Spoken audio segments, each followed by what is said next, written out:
चोर चोर पकड़ो पकड़ो इसे।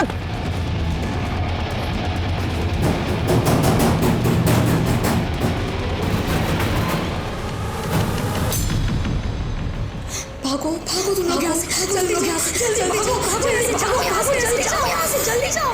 भागो भागो तुम लोग यहाँ से, जल्दी यहाँ से, जल्दी भागो भागो यहाँ से, जाओ यहाँ से, जल्दी जाओ यहाँ से, जल्दी जाओ।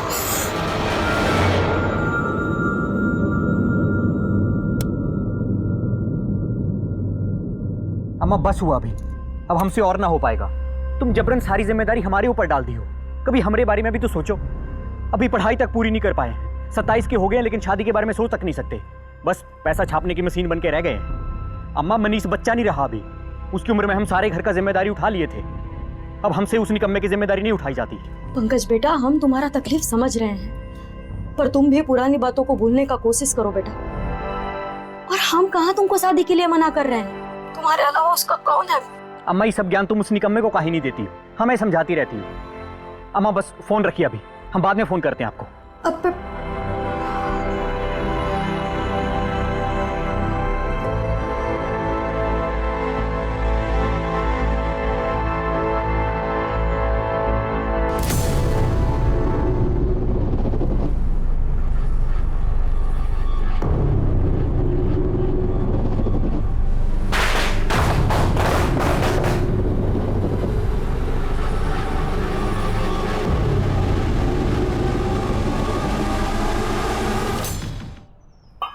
ए दीपू, अब कहाँ चल दिए? चुपचाप ट्यूशन निकलो, नहीं तो हम तुमको लतिया देंगे। अंकिता को देखो, घंटों पहले ट्यूशन चली जाती है। एक तुम हो, लाट साहब बने फिर रहे हो। हाँ तो अंकिता जाए तो जाए, हम नहीं जाएंगे चिरकुट के पास। पढ़ाता कम, बकैती ज्यादा झाड़ता है। ई देखो, नालायक का बस्ता भारी। तुम्हारे पापा बोल रहे थे कि अगर दीपू ट्यूशन नहीं जाएगा ना तो हमको फोन करके बोलना। अरे अंकिता गई तो है, एक का पढ़ना काफी नहीं है का? अरे वो लड़की है, उसके पढ़ने से हम लोगों को क्या फायदा होगा? और तुम लड़के हो, तुम पढ़ लिख लोगे तो हम लोगों के बुढ़ापे का सहारा बनोगे। अरे पढ़े लिख के भी तो बैठेंगे पप्पा की दुकाने पे, वो तो अभी बैठ रहे हैं। पढ़ लिख के कौन सा मील खुलवा देंगे हमारे लिए? काय के लिए फिजूल में मेहनत करवा रही हो अम्मा, और चाहे कुछ भी कर लो, पास वास तो हम होंगे नहीं। चुपचाप किताब उठाओ और ट्यूशन निकलो।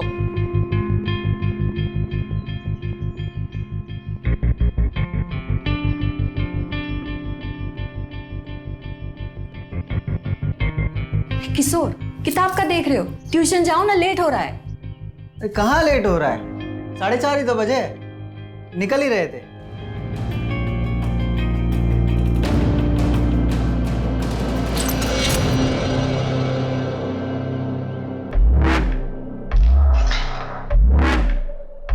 दीपू, अरे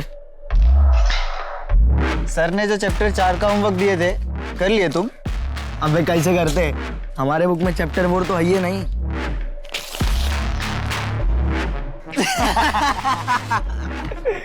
perpendicular square plus base square.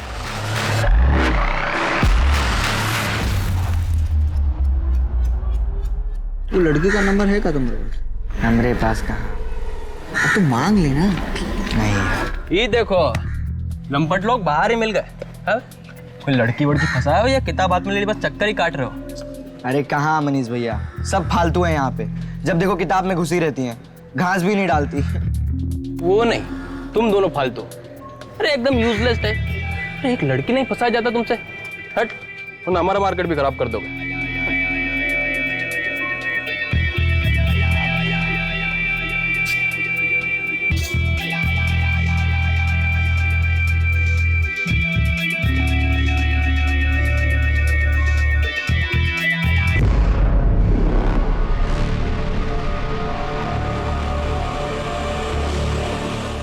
तुम यहाँ क्या कर रहे हो बे? चल बाहर निकल। 1000 बार बोला है तुमको, ट्यूशन सेंटर पे मत आया करो। अगर ये बंद हो गया ना तो खर्चा चलाना भी मुश्किल हो जाएगा। पहले जिंदगी झंड की हो हमारी, अब और क्या चाहते हो? अरे भैया, जिंदगी में एक गलती क्या कर दी है, पूरा जिंदगी भर कोसोगे का? अरे हमें भी यहाँ शौक नहीं आने का, काम था तो आए थे। काम और तुम्हें? हाँ, नहीं हो सकता का? 2000 रुपये चाहिए, दे दो। इसको काम नहीं डिमांड कहते हैं। स्कूल जाते तो पता होता तुमको। फिर वही पढ़ाई वढ़ाई का रोना मत रो, पैसे दो और जाने दो, वरना यहीं बच्चों के सामने धरना दे देंगे। 2000 नहीं है हमारे पास।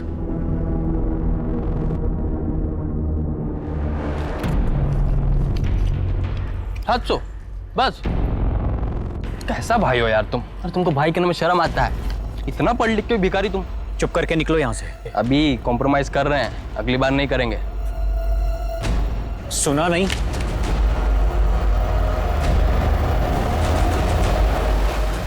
तुम लोग बाग में टहलने निकले हो?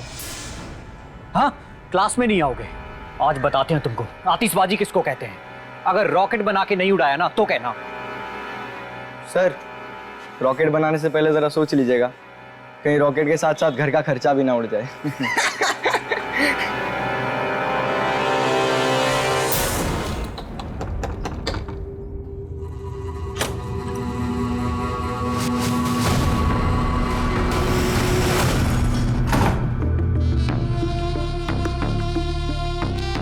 कहाँ चली लाल परी बन के? तुम्हारे दिल पर कब्जा करने। दिल तो पहले ही कब्जा लियो, उसका जान लोगी। वो भी ले लेते।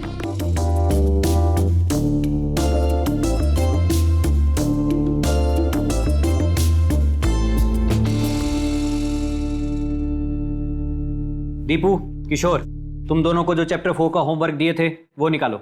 कैसे निकाले सर, जब किए ही नहीं है? काहे नहीं किए? हम किताब खोलकर देखे तो चैप्टर पर फटा हुआ था हमारी किताब में। अच्छा, और तुम? सर, हम किए थे, पर हमारी अम्मा है ना, हमारी अम्मा ने हमारे नोटबुक से होमवर्क फाड़कर उसमें रोटी बांधकर पापा को दे दी। अब हम क्या करते? ये चुटकुले सुनाना बंद करो और आगे आकर हाथ ऊपर करके खड़े हो जाओ। चलो आ। अब ये तो नाइंसाफी है ना सर। अब होमवर्क आपकी मर्जी का था तो सजा तो हमारी मर्जी की होनी चाहिए। हम एक काम करते हैं, हम क्लास के बाहर चले जाते हैं। बेस्ट। सर, हे रुको, चुप करके अपनी जगह पर बैठो। बहुत होगी तुम दोनों की बदतमीजी, वरना आज ही तुम्हारे माँ बाप को बता देंगे। ये दोनों क्लास में आते नहीं है, और आते हैं तो ऊपर से बदतमीजी करते हैं। बोल दो, इसमें आप ही का नुकसान है। आज जेब से कम 700 रुपए तो निकले, अगली बार 7 रुपए भी नहीं निकलेंगे। दीपू, माफी मांगो सर से। गुरु भगवान के समान होता है ना। तुम तो चुप ही रहो, तुम्हारी वजह से हमको भी पढ़ना पड़ता है। हम तो चले। चल किशोर। Bye sir.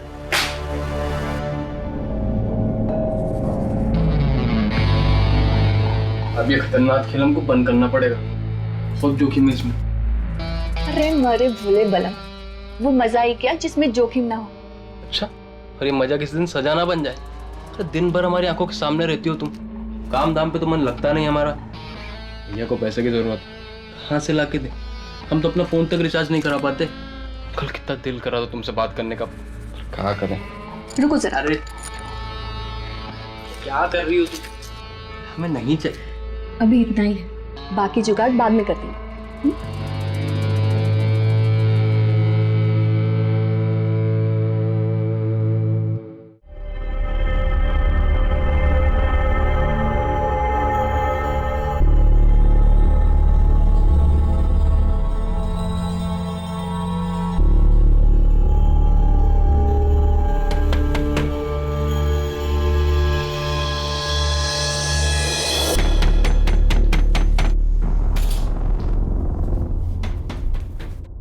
सुनाई नहीं दे रहा है? आ रहे क्या मंदिर का घंटा उठा जो बजा जा रहे हो? उड़ के आए दरवाजा खोलने। अरे बात का है, काहे इतने गर्म हो रहे हो तुम? गरम काहे नहीं हूँ, 3 महीने हो गए तुम्हारे इस कामचोर भाई को यहाँ पे रहते हुए। अभी भी मेहमान बना पड़ा हुआ है। बर्तन देखो कैसा जूठा पड़ा हुआ है, और घर देखो कैसा एकदम अस्त पड़ा हुआ है। इसको कुछ मतलब ही नहीं है। आज से या तो किराया देगा या तो घर से बाहर जाएगा। आधा किराया दे रहे हैं तुमको। आधा किराया क्या होता है? 3 आदमी रहता ना यहाँ पे, तो किराया भी 3 आदमी बटेगा बस। अरे काहे चिल्ला रहे हो? अरे फुल वॉल्यूम में भी हमको कमेंट नहीं सुनाई दे रहा है। देख लो तेवर, देखो लाट साहब के। आज बर्तन धोने का बारिश का था ना, फिर भी बर्तन जूठा पड़ा हुआ है। हिंदी तो ठीक से आता नहीं है, अंग्रेजी में कमेंट्री सुन रहे हैं। चलो उठो उठो, नहीं तो लतिया देंगे। अम्मा अगर हमको तुम्हारा ध्यान रखने को बोली है तो तुम्हें भी यहाँ काम करने के लिए भेजी है, ऐसे बड़े बड़े बिस्तर तोड़ने को नहीं। पहले ही हमारी जिंदगी खराब की है तुम, ऊपर से तुम्हारा किराया भर रहे हैं, तुम्हारा पेट भर रहे हैं। अब साला जान लोगे क्या हमरी? देख लो कैसे अभी भी सोच की तरह बैठा हुआ है। काम का ना काज का, दुश्मन अनाज का साला। गाली किसको दिए बे?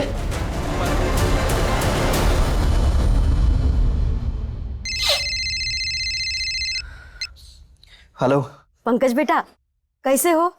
खाना खाए? खाना मार खाए हैं तुम्हारे स्लाट साहब के चक्कर में। अम्मा तुम अभी फोन रखो, हम इसको इंसाफ दिलाते हैं। साला कैसा बड़ा भाई हो बे तुम? ये तुम्हारा रूममेट तुम्हारे सामने हमको पीट रहा है। और तुम हमारी चुगली कर रहे हो। अरे तू ऐसे बड़ा भाई पे। अबे तुम हम पे थूक रहे हो, हम पे थूक रहे हो तुम। साला औकात दिखाया अपना, साला हमारा जिंदगी बर्बाद की है। और मत भूलो, तुम्हारे खाने से लेके तुम्हारी चड्डी तक का खर्चा हम उठा रहे हैं और हम पे थूकोगे तुम। तुम तीनों अभी का भी अपना सारा बोरिया बिस्तर बांधो और निकलो यहाँ से। रूम खाली चाहिए अभी का भी। पर पांडे सर हुआ कहाँ है? हुआ कहाँ है ये हमसे पूछ रहे हो? ये साला रोज रोज का तुम्हारा झगड़ा परेशान करके रख दिया हमें। और ये आज विंडो का कांच तोड़ दिए। 15 मिनट का टाइम दे रहे हो तुम्हें। ए जी सुनते हो? क्या है? सुनो ना जरा। हाँ बोलो। घर खाली रहेगा, दूसरे किराएदार आने में टाइम लगेगा, पैसों का नुकसान तो हमारा ही होगा ना। रहने दो ना उन्हें। चुप रहो, सिखाया तुम्हें नफा नुकसान। जाओ नीचे।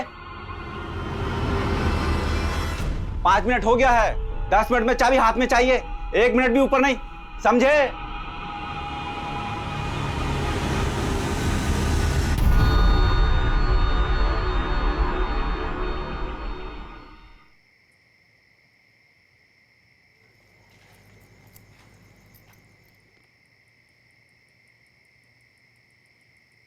पापा, आप जो सर को घर से निकाले हो, इस बात का बदला वो हमसे ट्यूशन में लेगा। हम जाएंगे नहीं इसके ट्यूशन में पढ़ने। चुप रहो, ज्यादा खोपड़ी मत दौड़ाओ, जाओ अंदर।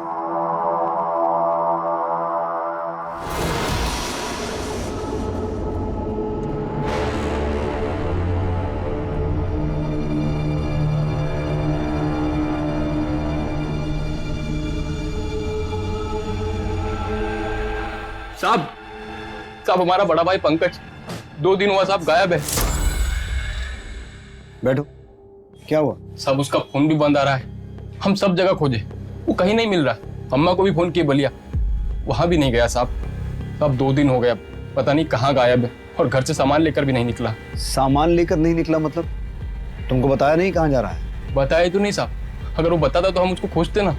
काम क्या करता है तुम्हारा भाई? वो ट्यूशन क्लास चलाता है और खुद भी पढ़ रहा है, कोरेस्पोंडेंट से MSc कर रहा साहब। और तुमने उसे आखिरी बार कब देखा? साहब 2 दिन पहले, जब वो घर से कहीं जा रहा था तैयार होके। आज तो दुखी आत्मा बड़ी खुश है। कहाँ जा रहे हो? जहन्नुम में। चलोगे? तो तुम दोनों भाई साथ रहते हो? जी साहब, हमसे अलग एक रूममेट भी रखे भैया। वो क्यों नहीं आया तुम्हारे साथ कंप्लेंट लिखवाने? साहब वो शहर से बाहर गया, वो होता तो भी नहीं आता साहब। हम फोन किए तो उसको, बोले भैया गायब है। तो बोला तुम्हारे भैया, हमें काहे परेशान कर रहे हो? क्यों? ऐसा क्यों कहा उसने? साहब वो सुरेश थोड़ा ऐसे आदमी, 24 घंटे खोपड़ी गर्म रहता है उसका। वो भैया से भी उसका ताना तानी चलता रहता है, पता नहीं किस बात से भैया से वो खुन्नस खाए रहता है। पंकज और सुरेश के बीच में तनातनी किस बात को लेकर थी? तनातनी का तो मालूम नहीं साहब, पर सुरेश भैया पे खूब किलपता था, जैसे भैया उसका जमीन छीन ली हो। पंकज की फोटो और बाकी डिटेल्स दे दो, अगर उसके बारे में कुछ पता चलेगा तो हम इन्फॉर्म करेंगे। और ये जो सुरेश है, जैसे ही वापस आए उसे यहाँ पुलिस स्टेशन आने को कहो। जी साहब भैया को जल्दी ढूंढिएगा। अजीब बात है सर, इसका भाई गायब हुआ है, लेकिन परेशान या दुखी होने की बजाय ये घबराया हुआ ज्यादा दिख रहा है। देखते हैं इसकी घबराहट का क्या रीजन है, लेकिन सबसे पहले पंकज की डिटेल्स सभी पुलिस स्टेशन में शेयर करो। हॉस्पिटल्स भी चेक करना, कहीं कोई एक्सीडेंट तो नहीं हुआ। और पंकज के कॉल रिकॉर्ड्स और मोबाइल लोकेशन निकलवाओ, फोन ट्रैक करो उसका।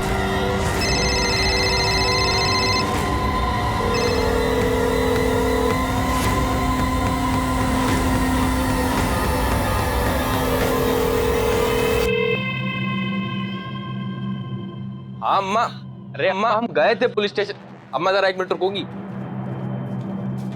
ये सुरेश कहाँ है? फोन क्यों नहीं उठा रहा वो हमारा? पता नहीं कहाँ है। तुमको कुछ पता वता भी रहता है? दिन भर बैठे बैठे ऊँगते रहते हो यहाँ। भैया सुनिएगा, ये फोन बेचने का है और थोड़ा सा जल्दी कर दीजिएगा, हमें निकलना है। सर, पंकज के फोन के बारे में एक इंपॉर्टेंट इन्फॉर्मेशन हाथ लगी। उसका फोन थोड़ी देर पहले स्विच ऑन हुआ था। किसी ट्रक के क्लीनर ने उसे बेचने की कोशिश की थी। उस क्लीनर को पकड़ लिया गया है और उसे यहाँ क्वेश्चनिंग के लिए लाया जा रहा है। चल बोल भाई, क्या मजबूरी थी? क्यों बेच रहा था फोन? साहब वो हमको, क्योंकि वो फोन तेरा नहीं था, पंकज मिश्रा का था, और हम उसके फोन का IMEI नंबर ट्रैक कर रहे थे। अब ये बता, फोन मिला कहाँ से? साहब हम तो माल दे के आ रहे थे साहब हम ट्रक के पीछे सोए हुए थे। हमें पेशाब लगा तो हम उस्ताद को बोले गाड़ी रोकने के लिए। जब हल्के होके निकले तो ये फोन ट्रक के पीछे भरा हुआ था। कहाँ रोका था ट्रक?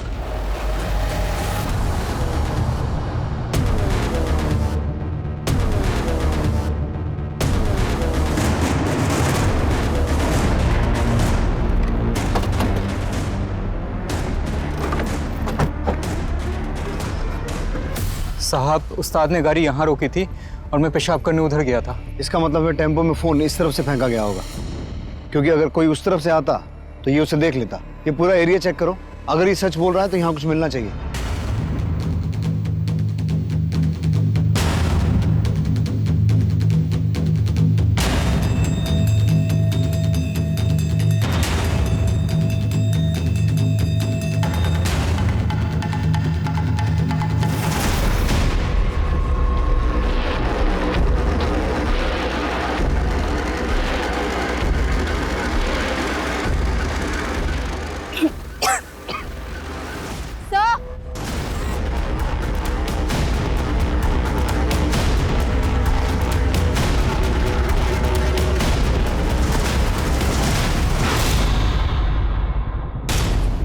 पंकज ही लग रहा है।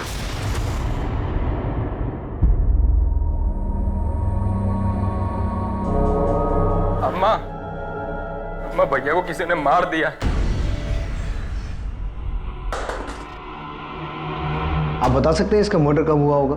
4-5 दिन पहले। और हाँ, इसकी आंखें मरने के बाद नहीं, जब ये जिंदा था तब निकाली गई हैं और उसके बाद इसका गला काटा गया है। मतलब कि मर्डरर इसे मारना नहीं बल्कि तड़पा के मारना चाहता था। निकला है बिल से बाहर, मार दी हमारे भैया को। अरे ऐसा मारा कि उसकी आंख तक बाहर निकल रहा है। क्या किए थे?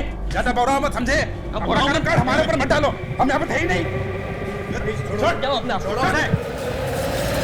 अजीब इत्तेफाक है ना, इसका रूममेट पंकज गायब हुआ और तभी ये शहर में नहीं था। सर इसमें हमारा कोनो हाथ नहीं है सर। ये चोट कैसे लगी? वो सब मोटरसाइकिल से जा रहे थे तो ठोक दिए थे गलती से किसी को, तो सब मिलके कूट दिए हमको। कमाल है। एक और इत्तेफाक। काम क्या करते हो? एंटरटेनमेंट इंडस्ट्री में है, फिल्म दिखाते हैं लोगों को। Entertainment industry? पंकज को कैसे जानते हो? सर हमको किराए पे रूम चाहिए था तो ब्रोकर मिलवाया था हमको, तो ब्रोकर बोला कि साथ में मिलके रूम ले लो। उसके बाद सब ठीक चल रहा था सर। फिर ये आ गया रहने के लिए। इसके चक्कर में हमारा पंकज से लगभग रोजे लड़ाई होता था और एक बार तो मकान मालिक आधा रात को हम लोग को घर से बाहर निकाल दिया। जब अकेले थे तो ठीक था, आधी रात में सड़क पर ला दिए हो तुम। हाथ जोड़ के विनती कर रहे हैं तुमसे, प्यार से निकल जाओ यहाँ से, वरना धक्के मार मार के तुम्हें निकाल देंगे। और तुम क्या थूकोगे बे हम पे? अरे हम थूकते हैं तुम जैसे भाई पे। थू जाओ यहाँ से।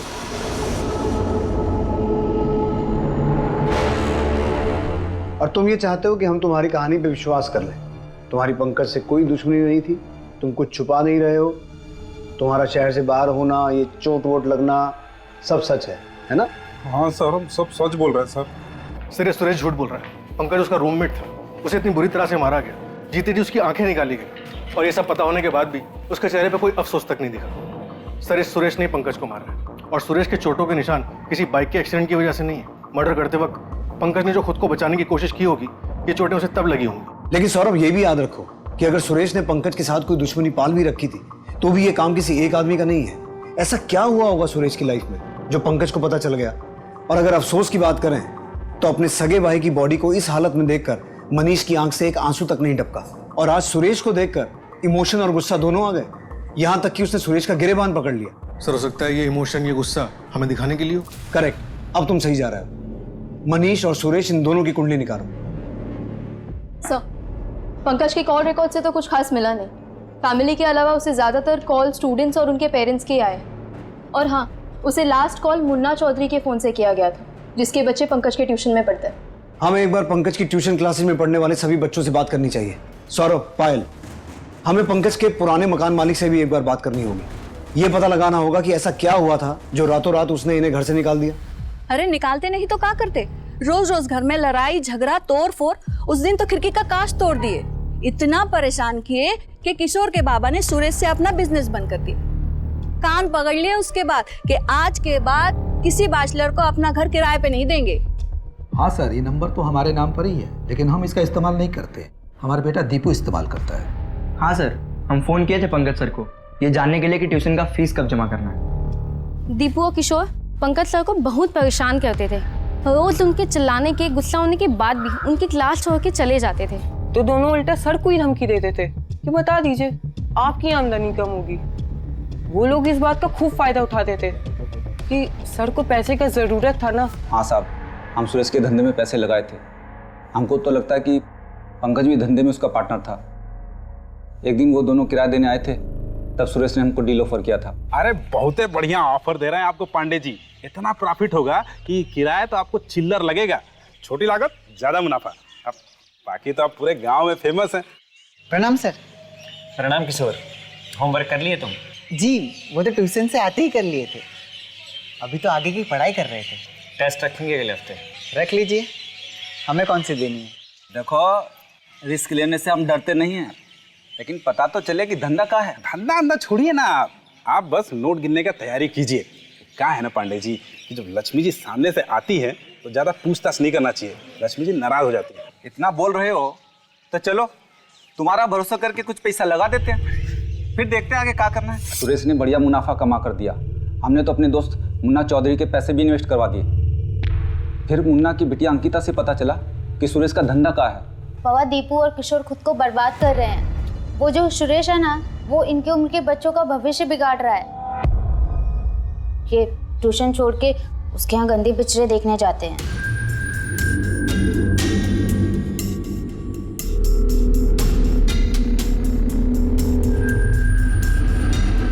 और सुरेश, कुछ नया वया लाए हो मार्केट में या फिर वही पुराने वाले से खेल रहे हो?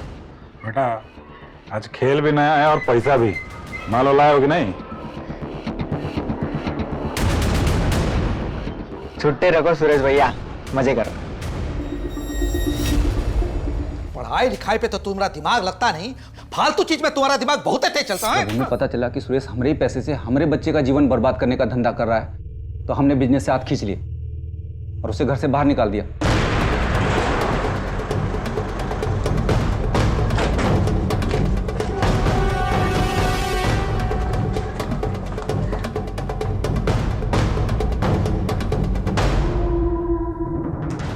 बैठ बैठ बैठ, इंटरवल होने वाला है।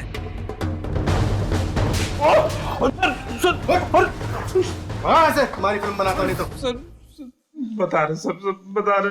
हम लड़का लोग के स्कूल के बाहर वो ब्लू फिल्म पार्लर चलाते हैं। पंकज को तेरे इस बिजनेस के बारे में पता था? सर अब कुछ नहीं किया सर, हम सच कह रहे हैं सर। जो पूछा है उसका जवाब दे। पंकज को तेरे इस बिजनेस के बारे में पता था? हाँ सर पता था। पैसे का जरूरत तो तुमको है, और हम जो बिजनेस बता रहे हैं ना तुमको, उसमें कम लागत है और बढ़िया मुनाफा है। इसलिए कह रहे हैं थोड़ा सा पैसा मिलाओ और नोट छापो, और उसके बाद वो जो तुम्हारा कामचोर भाई है उसका कोनो टेंशन लेने का जरूरत नहीं पड़ेगा, और अपना जिंदगी अपना मर्जी से जियोगे तुम। तूने उसे डील समझाई और उसने तुझे धमकी दी कि तेरे अवैध धंधे के बारे में पुलिस में रिपोर्ट कर देगा। हम जानते हैं सुरेश, पिछले 12 साल में 12 धंधे कर चुका है, सब में लॉस हुआ है तुझे। ये अकेला बिजनेस था जिसमें तुझे फायदा हुआ, जो पंकज की वजह से खतरे में था। इसीलिए तूने पंकज का मर्डर किया और उसे सबक सिखाने के लिए जीते जी उसकी आंखें निकाली। और हमें पता है ये काम तूने अकेले नहीं किया, कोई शामिल था तेरे साथ। बोल, कौन था वो? बोल। नहीं सर, ऐसा कुछ नहीं हुआ था सर। कौन धमकियों के दिया था वो हमको? सौरभ, पंकज को पैसों की जरूरत तो थी, हो सकता है उसने इन्वेस्ट किया हो और बाद में बिजनेस की किसी बात को लेकर झगड़ा हो गया हो।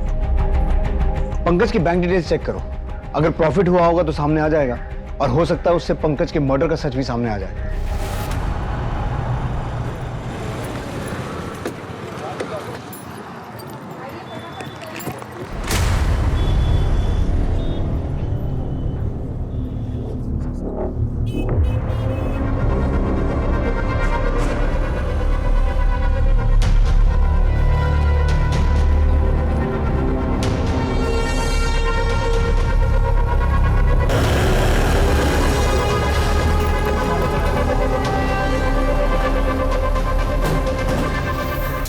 तो तुम दोनों ने सुरेश के बिजनेस में पैसा लगाया था? बताए तो थे।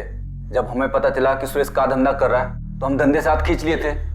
सर, अंकिता से जब हमको पता चला कि मुनाफे के लालच में सुरेश जो हमारे बच्चों के साथ उनका जिंदगी बर्बाद कर रहा है, उनका भविष्य बर्बाद कर रहा है, तो हम दोनों ने उसके धंधे से अपना पैसा वापस ले लिया। अच्छा मुनाफा कमाया तुम दोनों ने, लेकिन जब ये बात पंकज को पता चल गई तो वो तुम्हारे लिए मुसीबत बन गया।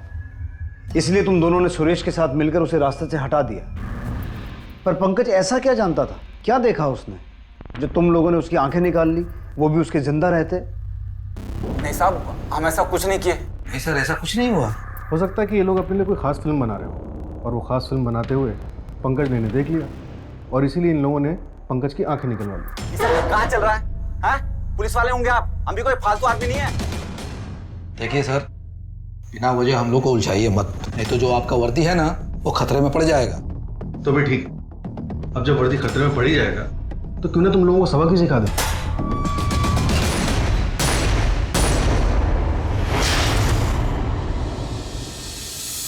सर, हो सकता है आधी रात को घर से निकालने का प्लान इन तीनों ने मिलकर बनाया हो, ताकि सारा का सारा शक मनीष पर आए कि उसने पंकज का मर्डर किया है। वरना उसे उसी रात क्यों निकाला? क्योंकि पांडे की बीवी ने तो बताया था कि झगड़े तो आए दिन होते थे। पॉसिबल है, पर फिर भी मुझे लगता है कि हमें मनीष पर भी नजर रखनी चाहिए। और ऐसा पहली बार नहीं होगा कि एक भाई ने दूसरे भाई का मर्डर किया हो। हमने पहले भी जमीन, लड़कियां, किसी और मामले में ऐसे केसेस देखे हैं। और वो कौन होगा जिसने पंकज को इतनी बेरहमी से मारने में मनीष का साथ दिया होगा? सर, हो सकता है बच्चों ने उसका साथ दिया हो, पढ़ाई या पंकज की धमकियों से बचने के लिए मर्डर कर दिया हो उसका।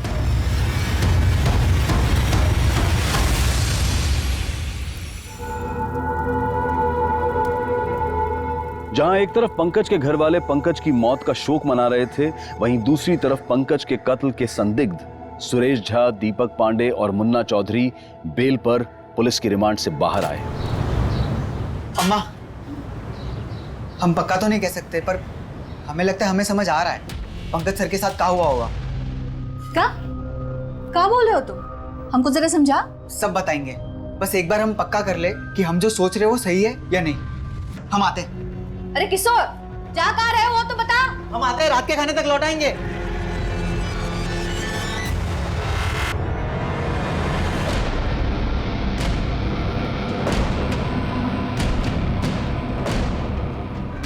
साहब, इतना बोल के किशोर जो घर से निकला लौटा ही नहीं। बोल रहा था पंकज सर के बारे में कुछ जानता है। हमें बहुत डर लग रहा है साहब, पता नहीं हमारा बच्चा कहाँ होगा, किस हाल में होगा।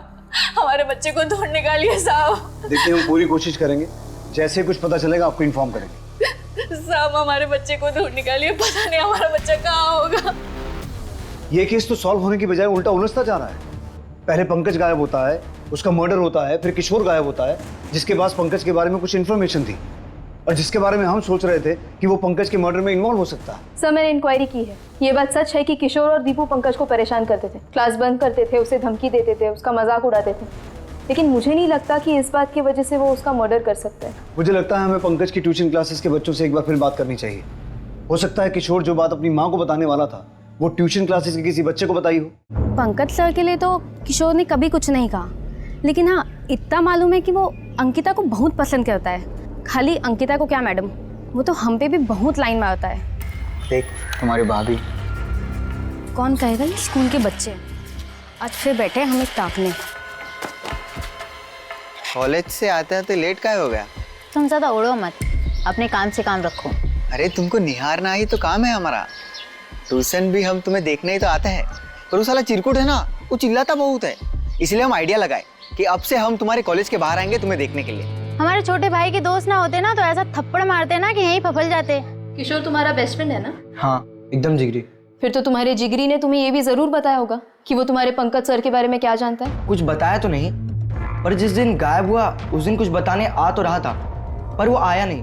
हम बहुत इंतजार किए उसका। वो तो तुम्हें सब बताता है ना, फिर तो ये बात भी बताई होगी कि वो तुम्हारी बहन अंकिता को पसंद करता है। क्या? नहीं, वो कभी बताया नहीं हमको। और तुम काहे नहीं बताई हमको?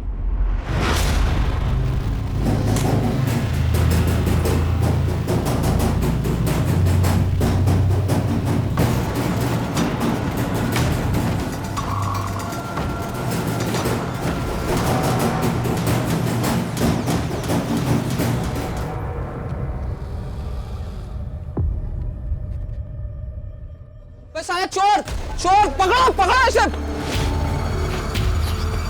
पकड़ो। अबे तुम तो वही हो, तुम्ही से हम बाइक खरीदे और तुम ही हमारी बाइक चुरा रहे हो। चलो तुम थाने चलो। अब बताते हैं सर। साहब, पहले हम लोग मोटरसाइकिल बेचते हैं, बेचने के जब पैसे मिल जाते हैं तो उसको फिर चुरा लेते हैं, तो दूसरे ग्राहक को बेच देते हैं। इस तरह हम एक ही गाड़ी को ना अलग अलग कई ग्राहकों को बेच देते हैं सर। तेरे अलावा और कौन कौन है इस बाइक चोरी के गैंग में? बोल। तीन लोग हैं सर। शहर में सेकेंड हैंड बाइक बेचकर खुद उसे चोरी करने वाला गैंग हाथ लगा है। इस गैंग के सरगना का पंकज मर्डर केस से कनेक्शन सामने आया है। किसका? ये सर।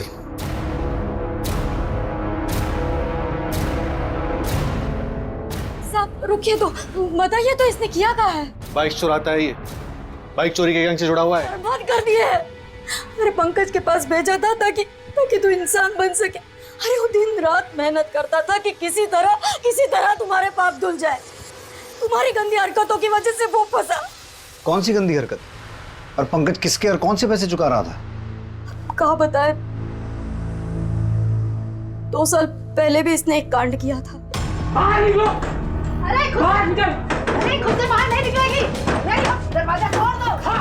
अरे ये क्या किए तुमको शर्म नहीं लगा? लड़की को छेड़ते दिखाने लायक नहीं छोड़े हम। पूरे खानदान का नाम मिट्टी में मिला दिया तुमने। ये लोग हमको जान से मार डालेंगे, हमको जेल में डाल डालेंगे। अम्मा हमारी जिंदगी बर्बाद हो जाएगी। भैया हमको बचा लो, आपके आगे हाथ जोड़ते हम। मार तोड़ देंगे तुमको। पंकज देख, तू बड़ा भाई है। हाँ, इससे तो हमें कोई उम्मीद ही नहीं है। बेटा तू इसको लेकर निकल। अरे इसके किए का सजा हम दोनों को भुगतना पड़ा। लड़की के परिवार ने मामला दबाने को और पुलिस में ना जाने का 5 लाख रुपया मांगा। पंकज ने कहां से कर्जा लिया और उनका पैसा दिया। फिर वो यहाँ आ गया काम की तलाश में। तब से अब तक पाई जोड़कर वो इसका कर्जा उतार रहा था, लेकिन इसको शर्म नहीं आया।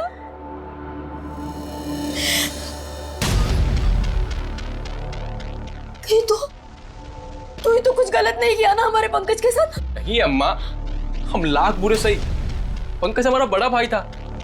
हम उसके साथ ऐसा कुछ करने का सोच भी नहीं सकते। बाइक चोरी का धंधा भी हम इसलिए कि भैया का हाथ बटा सकेंगे। चल तेरी अच्छाई थाने में चल के देखेंगे। चल। साहब तुम तीनों कब से चोरी कर रहे हो? साहब बस वो 1 महीने से साहब। पंकज को तुम्हारी इस बाइक चोरी के बारे में पता चल गया था, इसलिए तुम लोगों ने उसका मर्डर कर दिया। और किशोर को इसलिए मार दिया क्योंकि शायद उसे पता चल गया था कि तुमने पंकज के साथ क्या किया। अब बताओ, किशोर के साथ क्या किया तुमने? उसे भी मार दिया। और मनीष तू तो किशोर का दोस्त था ना, बच्चे को भी तो अपनी तरह बनाना चाह रहा था। अंकिता को पटाने में उसकी मदद कर रहा था। नहीं साहब, हम तो बस किशोर के मजे लेने जाते थे। वो अंकिता बहुत जोर अड़काती थी उसे। सब हम सच कह रहे हैं, हमने भैया को नहीं मारा है और हम ना ये जानते कि किशोर कहाँ गया। सब हमारा गलती इतना सा है बस कि हम किशोर की माँ के साथ अफेयर किए थे। वो हमने नहीं किया था साहब, वो खुद हमारे पास आई थी। हम उन्हीं के घर में किराए से रहते थे ना। जब कोई नहीं होता था तो वो बहाना बनाकर आ जाती थी, तो हम भी थोड़ा थोड़ा।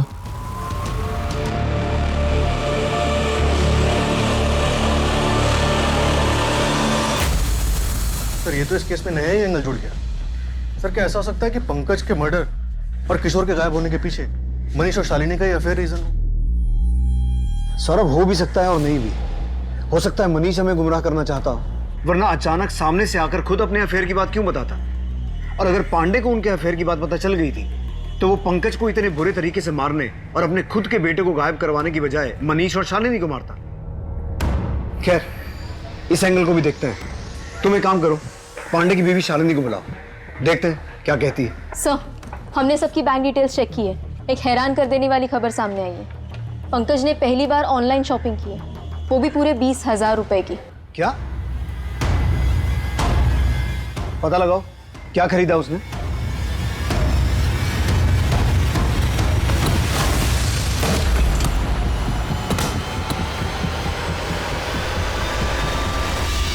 ये क्या बोल रहे हैं आप लोग? ऐसे कुछ नहीं था। वो मनीष हमारे साथ जबरदस्ती किया था साहब। आप कह रहे हैं कि मनीष ने आपके साथ जबरदस्ती की थी, जबकि उसका कहना है कि आपने उसे उकसाया था। मनीष सब बक चुका है। किशोर को आपके और मनीष के अफेयर के बारे में पता चल गया था, इसलिए आप दोनों ने मिलकर उसे अपने रास्ते से हटा दिया। किशोर को कुछ मालूम नहीं था। उल्टा वो तो मनीष को पसंद करता था, उसके जैसे बनने की कोशिश करता था। हमने कुछ नहीं किया साहब, हम काहे मारेंगे? कारण है आपका और मनीष का रिश्ता। प्यार और वासना में फंसकर लोग बड़े से बड़ा जुर्म कर सकते हैं, और ये मैं ऐसे ही नहीं अपने एक्सपीरियंस से बोल रहा हूं।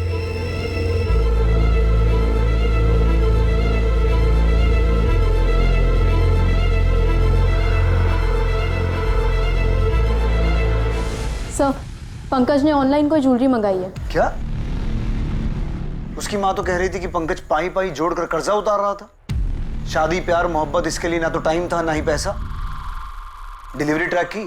जी सर, ऑलरेडी ट्रांजिट में है। कल सुबह तक उसके घर पे डिलीवरी हो जानी चाहिए। पंकज की माँ को इन्फॉर्म करो, जैसे ही वो पार्सल उनके घर पे आए उसे पुलिस स्टेशन लेकर आए। ये पंकज मिश्रा घर है? जी। आप कौन? मैं उसकी माँ हूँ। उनका पार्सल है, पैसे ऑनलाइन पे हो गया।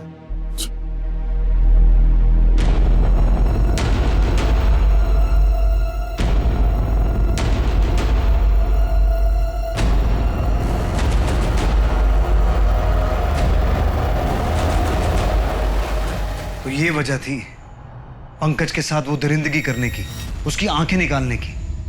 अरे कहाँ ले जा रहे हैं आप लोग हमारी बिटिया को? इसने किया क्या है बताएंगे आप लोग? सर, हमारी बिटिया पढ़ने लिखने वाली लड़की है। आप लोगों को जरूर कोई गलतफहमी हुआ है। आखिर इसने किया क्या है? लेके कहाँ जा रहे हैं आप लोग? बिठाओ सबको अंदर। अरे क्या कर रहे हैं आप? अरे चलिए। अरे ये पंकज ने तुम्हारे लिए ऑनलाइन ऑर्डर किया था, क्यों?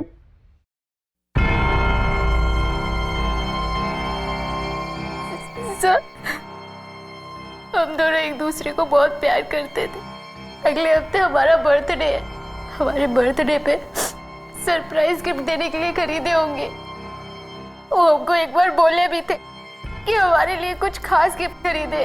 इतनी सी बात पूछने के लिए आप पूरे मोहल्ले में हमारा तमाशा बना दिया। अरे इतना बात तो आप वहां भी पूछ सकते थे ना। अब तो आपको पता चल गया कि इसने कुछ नहीं किया। अब तो हम जा सकते हैं ना। चलो अंकिता, बस कीजिए। और कितना नाटक करेंगे आप लोग? यही लोग मारे हैं पंकज को।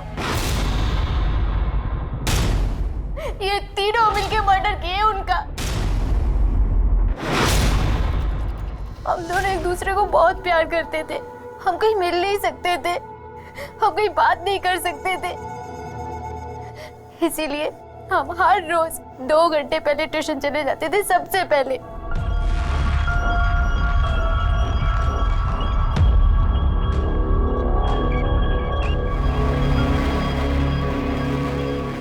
देखो अंकिता, जब तक तुम बालिग नहीं हो जाती और जब तक हमारी शादी नहीं हो जाती, तब तक हमें ये सब नहीं करना चाहिए। हम आपसे बहुत प्यार करते हैं। प्यार तो हम भी तुमसे बहुत करते हैं, पर क्या करें, कुछ चीज़ों को लेकर फंसे हुए हैं। उसी के बाद सारी चीज़ें ठीक हो जाएं। अगर बिना चीज़ें ठीक हुए तुम्हारे घर वालों को हमारे रिश्ते के बारे में पता चल गया तो वो कभी नहीं मानेंगे। जब तक हम नहीं चाहेंगे किसी को कुछ पता नहीं चलेगा।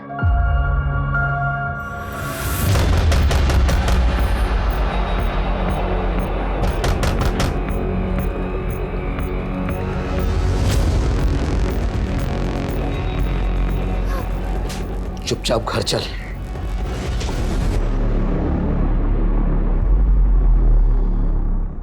बाबा बहुत गुस्से में थे और जब हम सुने तो हम भी सुनने रह गए। उसका हिम्मत कैसे हो हमारी बहन को हाथ लगाने का? पापा हमको बोले कि वो पंकज से मिलना चाहते हैं। ठीक है, रोना धोना बंद कर और उसे बुला मिलने के लिए। या नहीं, बाहर। यहाँ पर आएगा तो 4 लोग बात करेंगे। हम पापा की बात सुनकर इतना खुश हो गए कि हम सोच ही नहीं पाए कि बाबा हमें क्यों बोल रहे हैं कि दीपू के फोन से पंकज को कॉल करने के लिए, और काहे उन्हें रात को बुलाने के लिए बोला। हेलो, तुम्हारे लिए खुशखबरी है। कहाँ खुशखबरी?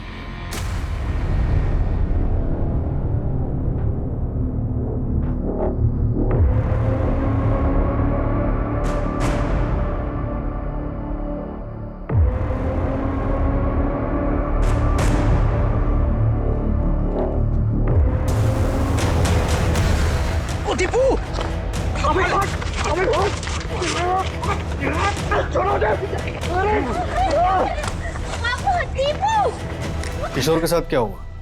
उसे क्या पता था? साले, तुम हमारे दोस्त हो क्या हमारी बहन को छेड़ोगे? बेटा सुधर जाओ, नहीं तो रगड़े जाओगे। और तुम जानते हो अंकिता के आसपास भी कोई दिखा ना, हम उसे जिंदा गाड़ देंगे। खाली बोल नहीं रहे, कर भी देंगे, समझे? तो तुमने उस दिन झूठ कहा था कि तुम्हें नहीं पता कि किशोर अंकिता को पसंद करता है। हाँ। और ये भी झूठ था कि जिस दिन किशोर गायब हुआ वो तुम्हारे घर पहुंचा नहीं। हाँ, क्योंकि वो आया था और पूछ रहा था हमसे कि अंकिता के आसपास अगर कोई दिखा तो हम उसे जिंदा कर देंगे। बात कितनी सच है। और वो हमसे ये भी पूछ रहा था कि पंकज सर को कहीं हम ही तो गायब नहीं किए। लेकिन हम दोनों को बात करते हुए हमारी अम्मा सुन लेती और अम्मा घबरा गई कि कहीं ये बात जाके वो पुलिस को ना बता दे। घबराहट में हम बक्से में तो उसको बंद कर दिए। उसके बाद से हमको कुछ सूझा ही नहीं रहा था, पर इतना हम समझ गए थे कि उसको जाने नहीं देना है।